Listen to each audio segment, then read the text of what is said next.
ఇక చూడొచ్చు మీరు ఈ ప్రాజెక్టుల వద్ద హై అలర్ట్. ఇప్పటికే కృష్ణా గోదావరి బేసిన్లు ఏవైతే ఉన్నాయో ఆ బేసిన్లకు విపరీతమైనటువంటి వర్షం పోటెత్తుతా ఉన్నది. అంటే ఏదైతే కృష్ణా పరివాహక ప్రాంతం ఏదైతే ఉందో ఆ కృష్ణా బేసిన్ కావచ్చు, ఆ గోదావరి పరివాహక ప్రాంతం గోదావరి బేసిన్ కావచ్చు, ఆ ప్రాంతం అంటే రెండు ప్రాంతాలు కూడా ఆ రెండు బేసిన్లలో కూడా విచ్చలవిడిగా ఇష్టానుసారంగా వర్షం వరద ఉధృతేమో ఇష్టానుసారంగా ఉన్నది. ఇక అక్కడ ఆ ప్రాంతంలో ఇలా సేవలేమో 0. ఇక శ్రీశైలం నాగార్జున సాగర్ 2.50 లక్షల క్యూసెక్ల పైగా ఇన్ఫ్లో ఎట్లున్నది అయ్యా అంటే 2.50 లక్షల ఇన్ఫ్లో ఉన్నది. ఇక ఎల్లంపల్లికి ఉదయం 7.5 లక్షల క్యూసెక్ల ఫ్లడ్. ఇక సాయంత్రానికి 5.3 లక్షలకు తగ్గుదల. ఉదయం పూటనేమో 7.5 లక్షల క్యూసెక్ల ఫ్లడ్ వస్తున్నది.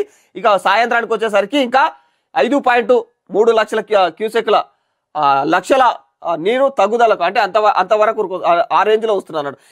శ్రీరామ్ సాగర్ కు 3.2 లక్షల క్యూసెక్ల వరద తాకిడి. ఇక తాలిపేరు పోచారం రామడుగు గణాపూర్ లాంటి అంటే ఇవన్నీ కూడా మీడియం ప్రాజెక్టులు. ఈ మీడియం ప్రాజెక్టులు ఏవైతే ఉన్నాయో తాలిపేరు పోచారము రామడుగు గణాపూర్ ఇవన్నీ కూడా మీడియం ప్రాజెక్టులు. ఈ మీడియం ప్రాజెక్టులు అయితే ఇప్పటికీ ఏముంటాయి, పెద్ద పెద్ద ప్రాజెక్టులకే దిక్కు లేదు. ఈ మీడియం ప్రాజెక్టులు అన్ని కూడా అన్ని నిండి పొందుతున్నాయి. ఈ ప్రాజెక్టు ఆ ప్రాజెక్టు కాదు, చిన్నది పెద్దది, చెరువు కుంట బాయి ఇవి కాదు, అన్ని మొత్తం ఏడుదాడ సముద్రాన్ని తలపిస్తుంది, పూర్తిగా సముద్రాన్ని తలపిస్తున్నది అన్నట్టు. ఇవన్నీ కూడా ఓవైపు కృష్ణా మరోవైపు గోదావరి నదులు ఉరకలెత్తేస్తూ ఉన్నాయి. ఇక ఎగువ నుంచి వరదలు పోటెత్తుతుండడంతో ఇక ప్రాజెక్టులు కూడా పూర్తి స్థాయి నీటి మట్టానికి చేరుకున్నాయి.